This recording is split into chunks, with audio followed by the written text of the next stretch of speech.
Assalamualaikum warahmatullahi wabarakatuh.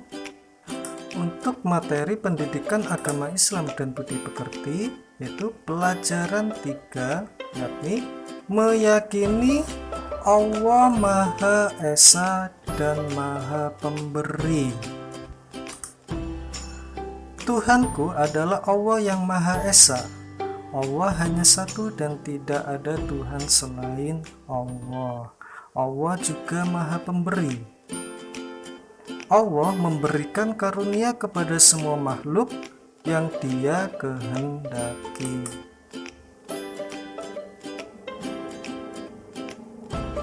Coba perhatikan gambar berikut. Gambar 3.1. Sedang apakah gambar ini?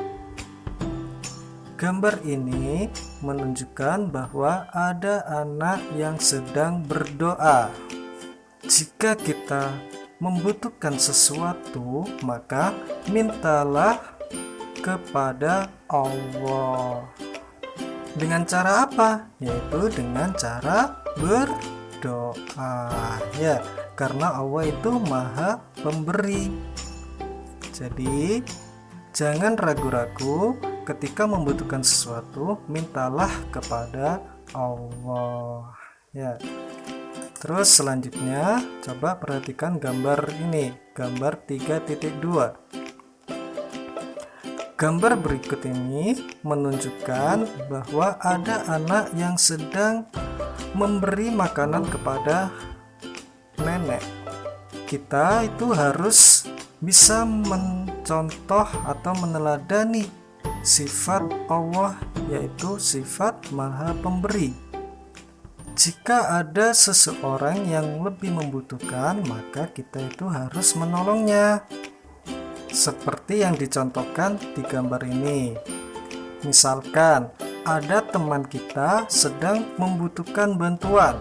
Misalkan saja dia sedang kesusahan. Maka apa yang harus kita lakukan? Maka kita harus menolongnya. Ya. Dengan demikian, maka kita bisa meneladani sifat Allah yang Maha Pemberi.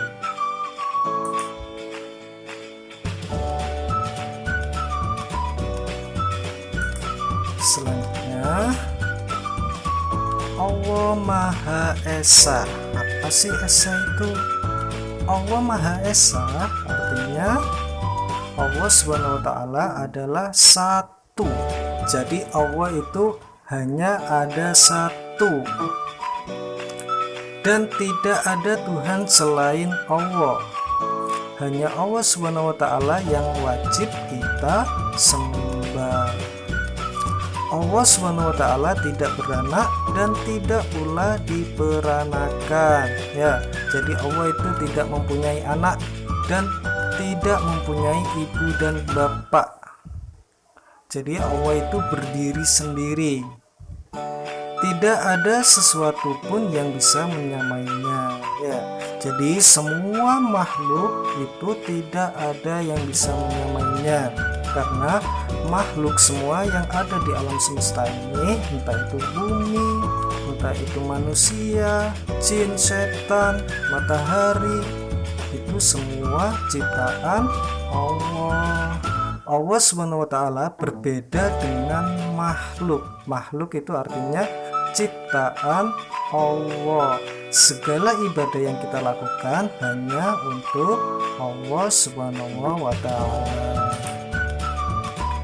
Seperti yang dijelaskan di surat Al-Ikhlas, yang artinya katakanlah Dia Allah yang Maha Esa. Maha Esa itu satu.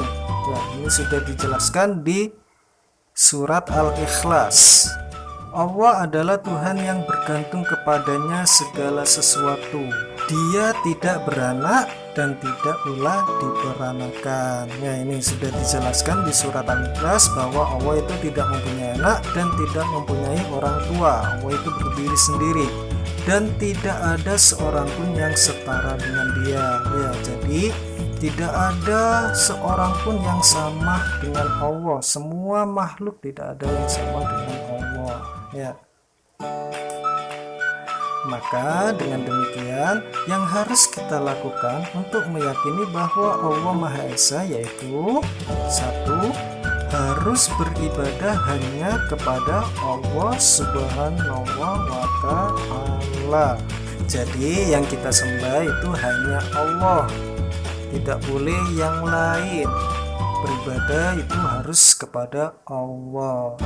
Terus yang kedua, tidak boleh menghambakan diri kepada selain Allah. Maksudnya tidak boleh tunduk dan patuh serta berserah diri kepada selain Allah. Jadi kita itu tunduk dan patuh serta berserah diri itu harus kepada Allah Subhanahu wa Ta'ala. Terus selanjutnya yang ketiga, tidak boleh menyekutukan Allah SWT dengan sesuatu apapun. Misalkan, contohnya ya, meyakini bahwa benda mati bisa memberi keselamatan. Ini, seperti ini. Misalkan kita meyakini bahwa keris bisa menyelamatkan kita, bisa memberikan hidayah, kita itu berarti telah menyekutukan Allah. Terus kita memakai jimat, itu juga menyekutukan Allah. Jadi meyakini bahwa benda mati itu bisa memberi keselamatan, ya, termasuk perbuatan syirik. Terus contoh yang kedua, meminta pertolongan kepada selain Allah.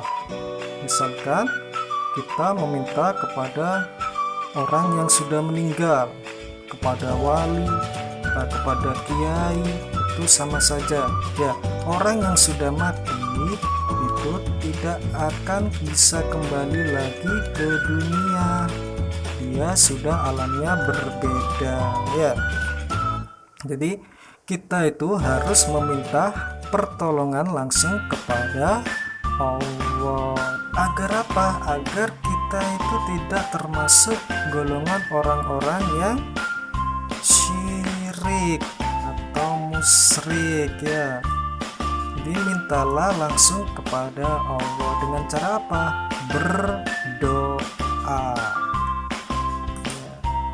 Lanjut yang keempat, tidak boleh meyakini pada ramalan nasib. Nih, sering sekali kita mengalami seperti ini. Contohnya seperti mempercayai zodiak. Di dalam zodiak ini dijelaskan, misalkan Virgo orangnya gini, rezekinya segini, jodohnya segini. Itu tidak boleh, ya. Jangan sampai kita itu mempercayai ramalan-ramalan seperti zodiak.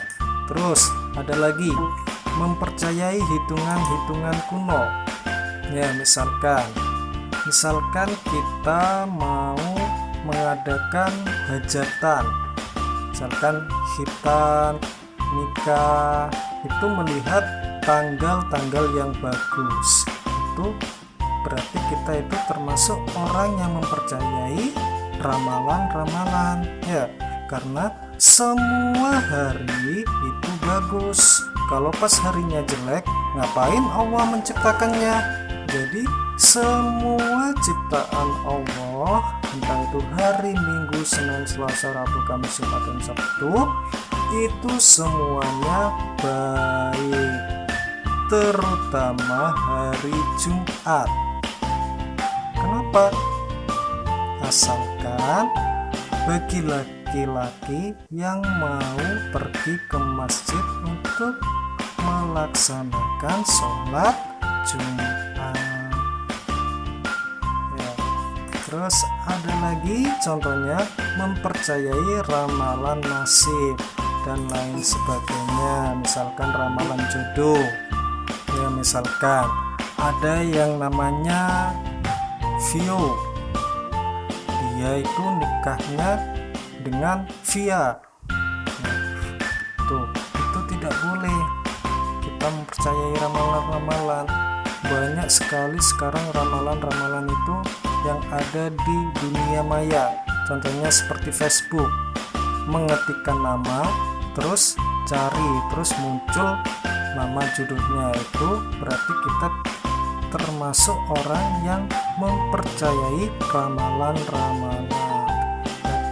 Berarti kita termasuk orang-orang yang musyrik. Jadi semua itu Allah yang mengaturnya, bukan ramalan-ramalan. Terus selanjutnya yang kelima, selalu memperbanyak zikir kepada Allah Subhanahu wa Ta'ala. Jadi berzikir itu tidak harus setelah sholat, melainkan setiap waktu, entah ketika kita sedang berjalan, entah ketika sedang mau tidur, setiap waktu, karena itu sudah perintah dari Allah, sudah ada itu dijelaskan di dalam Al-Quran.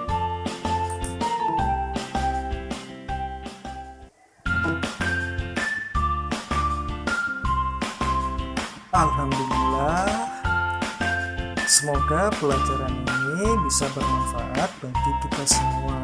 Amin. Untuk selanjutnya ada tugas dari saya. Tugasnya yaitu kalian buka bukunya, itu ada di halaman 33.